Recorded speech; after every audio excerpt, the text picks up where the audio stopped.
ঢাকার ব্যস্ততম এলাকা। এই চিত্র 2 দিন আগে ছিল এই রাস্তা ভরপুর, গাড়িতে একটু হাঁটা যায় নাই।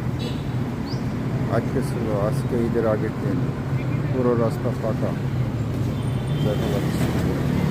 এই হচ্ছে ঢাকাবাসীর অবস্থা। ঢাকার বাইরের লোক না আসলে ঢাকা পুরোটাই ফাঁকা, জনজীবন শূন্য হয়ে যায় ঢাকা।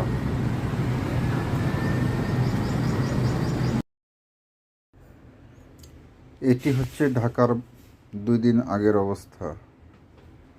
রাস্তা দিয়ে হাঁটা যেত না রিকশার গাড়ির ব্যস্ততার কারণে।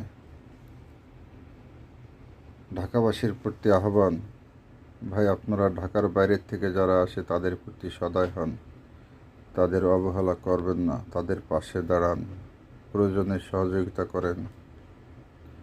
ঢাকার বাইরের লোক ঢাকা না আসলে ঢাকা কিন্তু ফাঁকা, ঢাকা অন্ধকার হয়ে যাবে। আপনারা অন্ধকারে ভয় বের হতে পারবেন না ঘর থেকে, তাই বাইরে